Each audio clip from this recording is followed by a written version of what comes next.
So it's later in the day. I just finished filming, editing, and uploading a Charlotte Tilbury face palette comparison video. The Lightgasm palette just came back in stock, and I have two of the other face palettes, so I thought I would do a comparison video showing you if there are any overlapping shades, what the differences are, and then I do compare it with a bunch of other Charlotte Tilbury cheek products that I have in my collection. And I had done a full face of makeup for it and then realized for the majority of the filming it was all going to be overhead, so you don't even get to see my eyeshadow, but I wanted to show it to you. It's kind of dark outside, so you're not getting like the full effect. I'm wearing the Huda Beauty Rose Quartz palette. I have Serenity in the crease, and then I have Cosmic Love all over the lid. I did put a little bit of Moon Magic on top to just make it a little bit more multi-dimensional. I also have Moon Magic on the inner corners, and then I put some of Mantra on the outer half just to deepen up the corners. And yeah, the lighting's not really the best, but I love these sorts of colors. I love this type of blue-purple eyeshadow. I didn't want to wash this makeup off without documenting it in some way.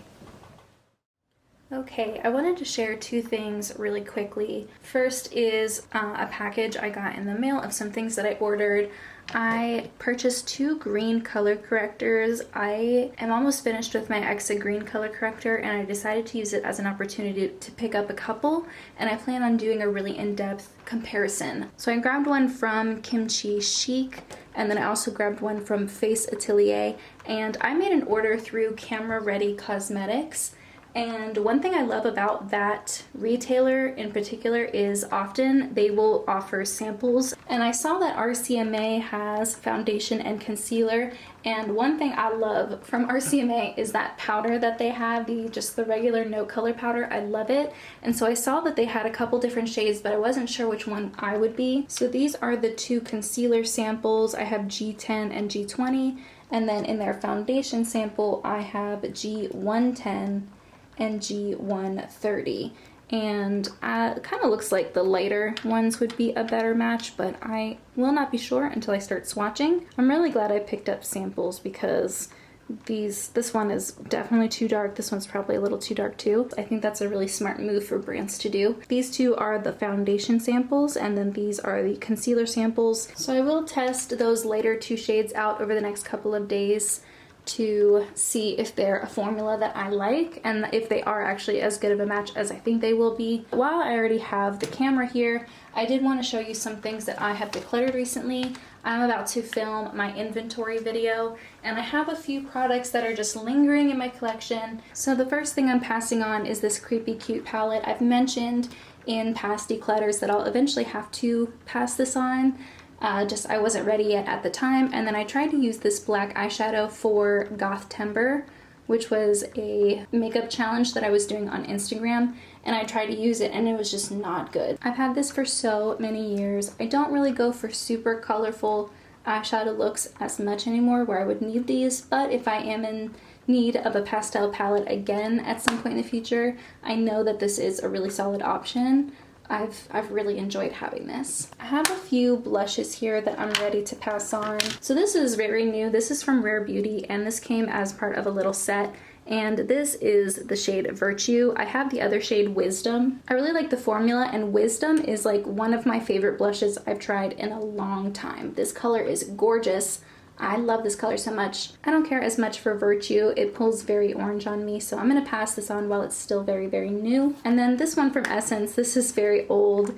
The packaging has fallen apart, and I do have another blush from PYT Beauty that does the same thing. That's also a very light blush, so I don't need to try and pan this. I feel like I've gotten more than my money's worth. And then this one from Flower Beauty, this is the shade Spiced Petal, and it's a beautiful blush. It does pull a little bit more warm peach on me, which isn't my favorite. And then this one from Urban Decay, it's one of my oldest makeup products. I think I bought this in like 2015 or 2016, and I used it as a really warm blush, Again, I really don't wear super warm blush colors like this anymore, and I haven't reached for this for a very long time. Oh, this eyeshadow primer from Milk, I just don't like this at all. This is not good. It's super gritty. I feel like I'm physically exfoliating my eyelids when I put it on. Yeah, it goes on clear and then it just feels gritty. I don't know what that is. I do not care for it and I don't want to put it on my eyes. This one from Cocoa Kind, if you remember, I panned this all year, I think in 2022 for my Partners in Cream project pan,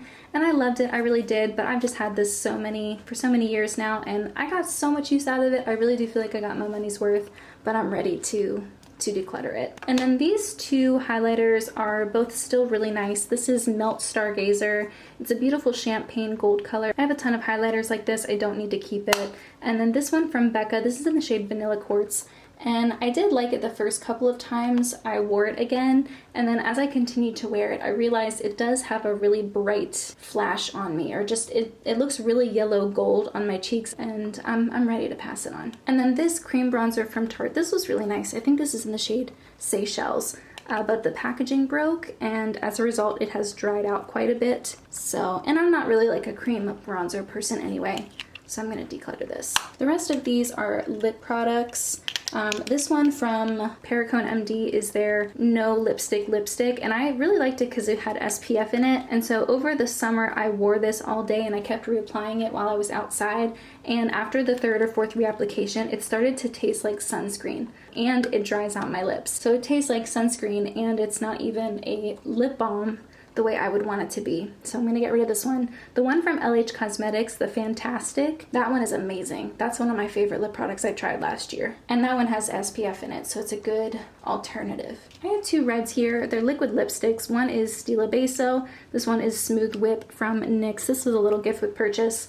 I don't need red liquid lipsticks. I have a red lip liner, I have a red cream lipstick, and then I have a red tinted lip balm. If I want a red lip, I can make it work. I don't need these. And then this is from Burt's Bees. It's the Gloss and Glow. This is starting to smell weird, unfortunately. And this is really similar to e.l.f. Black Cherry, which I also have. And I do prefer that formula a little bit better, so I'm gonna declutter this one. And unfortunately, this one is the Ciate Dewy Gloss in the shade Uncover. And I really like this lip gloss a lot. I just featured it in Litmus. But I went back and started using it more regularly, and I think I'm allergic to it. I'm having a weird reaction to it now. I don't know what's changed in the last few weeks. I didn't really think it was worth doing an entire declutter video separately for this handful of items, but I did want to make sure I got them out of my collection before I filmed my inventory video, and I do think that inventory video is up, so I will have that linked in the cards. So yesterday I filmed a full face of Vive brand review video, and while I was filming, my camera died. My battery for my camera died, and I assumed that it would just cut out when the battery died and I wouldn't lose the footage from that clip, but I did, and so I lost a lot of the footage for the bronzer duo and the blush, and I do have some b-roll and some swatching and stuff that I wanted to film today, and so I'll just add in a voiceover. Like, I don't think it's gonna ruin the whole video that I don't have that. But it's just surprising because I've been making videos for like 7 years and that's never happened to me. So I didn't even know what to expect. I didn't know that I would lose all of that footage because the camera died. So that was a lesson learned. I don't think it's too much harm done in the long run, but I do want to do like a full in-depth review of either a brand or a certain type of product every month. So January it's gonna be Vive. I'm hoping February will be all of my green color correctors. Although I think I need more time. I think I want another month to really test them all out. So I might do something else in February. I know the light is kind of weird right now. For those of you who watch my makeup inventory and know what type of products I'm working with, if there is a certain brand you'd like me to do a review for, I think I'm gonna do one from Milk Makeup because I do have a ton of Milk products. And I have been wearing and using them for a long time, so I feel like I have a really good idea of how they all work. But yeah, if there's any brand review or certain type of category you'd like me to do like a ranking of. Oh, I did want to mention that I did a first impressions and wear test for the About Face foundation. I ordered it like the first day or two that it was launched on the About Face website, and I got the shade F2 Olive.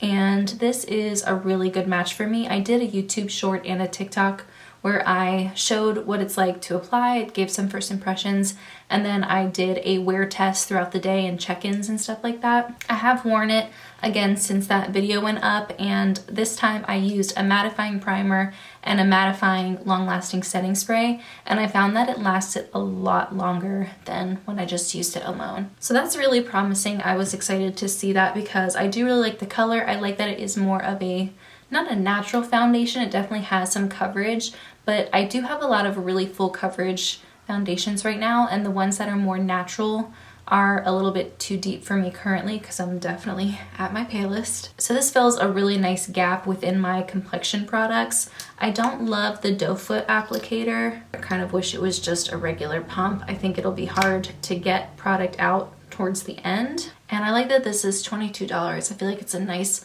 mid-range price for a foundation. Unless you're getting a foundation from the drugstore, they are pretty expensive. Yeah, most foundations are like $30, $40, $50 plus dollars. So I'm glad to see that there is like a mid-range option with such a good shade range. I think there's like 45 shades. Okay, but that really was everything I wanted to talk about today. It's Sunday. I've been playing around with some of my new makeup and I wanted to show you the look I created. I recently got the Natasha Denona Retro Glam palette. I got this with my Ulta points recently, and I wasn't entirely sure what looks I wanted to create with it right away. I just, I don't do a ton with sage greens. The majority of the greens I have in my collection are olives. And one of my favorite things to do when I get a new eyeshadow palette or I get a new makeup product, especially older products, because this palette's been out I think for at least a year. There's a ton of tutorials out there. So I had so much fun last night just going through YouTube and trying to find different tutorials, different ways to play around with this palette, and I came upon a tutorial, a 5 looks 1 palette from Patty Alonso, and look number 5 really caught my eye, so I thought I would try to recreate it. It's like a spotlight eye, and she uses that cream to powder shadow. I think it's called Evergreen. I always hear good things about these cream to powder shadows, but I'm not a cream eyeshadow type of person, so I wasn't sure how I was gonna like it, but I actually ended up really enjoying it the way I wore it. A big part of that is just because of how talented Patty is. And she even used an eyeliner in her lower lash line that was also a sage green. I think it's from Glossier. I think I might test that out or swatch it next time I go into a store that has that in store. But I really like how the look turned out. I love spotlight eyes. I never take the time to do them. I do them only a few times a year. I think I should change that and wear them more often because I just really like how they look. They look very interesting. With my eye shape, I have trouble doing a lot of the really dramatic, really dark, colorful graphic liners, stuff like that. So I'm still doing something interesting, a little bit different, but it's not wearing me. And then on my lips, I'm wearing a lip liner from About Face in the shade Little Little, and then I have a clear gloss on top. And I will have Patty's video linked below if you'd like to see the other looks that she created with this palette. Another thing I wanted to show you is an investment piece that I purchased for the month of January. I think once or twice a month I'm going to try to purchase maybe a slightly more expensive but better quality piece that I can wear multiple times. Something that I'm really missing is a nice dress to wear to special occasions when it's a little bit colder out. I am a creature of comfort, I think is the term, comfort creature, and so I will wear the same things all the time. In fact, I wear this like pretty much every morning just while I'm getting ready before I get dressed. It's just like a warm giant sweater that I've had for years and years. And the same can be said for my dresses. I've been rotating the same 3 or 4 dresses for all of my weddings and special occasions for like 7+ years now. Yeah, so I'm in desperate need of some nicer dresses, some nicer things to wear, especially when it's not the summertime. So I decided to purchase a dress from a website called COS. I think it's pronounced COS. It might be COS. It's just spelled C-O-S. So I wanted something longer, I wanted something with a thicker fabric, and then I wanted it to have maybe an interesting sleeve if possible. The website calls it the high neck knitted corset midi dress, and I got mine in navy. I think it also comes in white. I got the medium size, and I think that worked really well because it fits nicely but it's still really comfortable, like it's not too tight. The only place where it is a little bit tight is the neck because it is more of like a high neck dress. I'll be sure to insert some clips of, what it looks like on the website, what it looks like on me. On the website, they pair it with like chunky, tall boots. So that's probably how I'll do it too. And then it's a little open around the sleeves. I don't really know how to explain fashion elements, but one thing I really love about it, it is so stretchy. So if I wear this to a wedding or something and I want to dance, I can dance. Just because it's longer, I don't feel like it traps my legs. It doesn't make it hard for me to walk. I also really appreciate that it's very heavy. I just feel like it's very warm and feels good quality, but it's breathable still. It's not going to overheat me. And then it also has these, you can see those lines on the dress. Those are special seams that bring in the dress a little bit just to emphasize my waist a little bit more. It's $150 full price. I used a coupon and got it for I think $135. And yeah, since I'm going to be hopefully purchasing 1 or 2 every month, I would like to show those on my channel in case you're also looking for those investment pieces or you're looking for websites that would offer something that's a little bit more expensive but hopefully higher quality.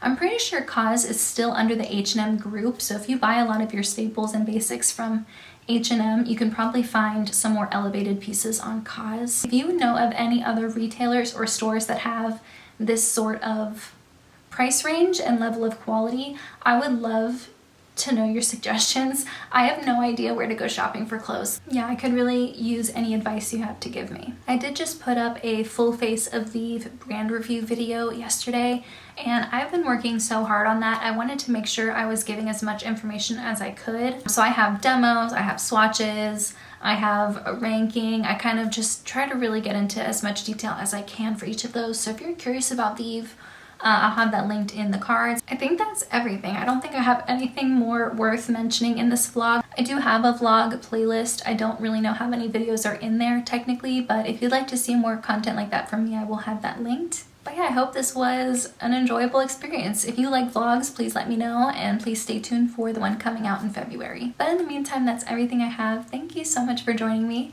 and I'll see you in my next video. Bye!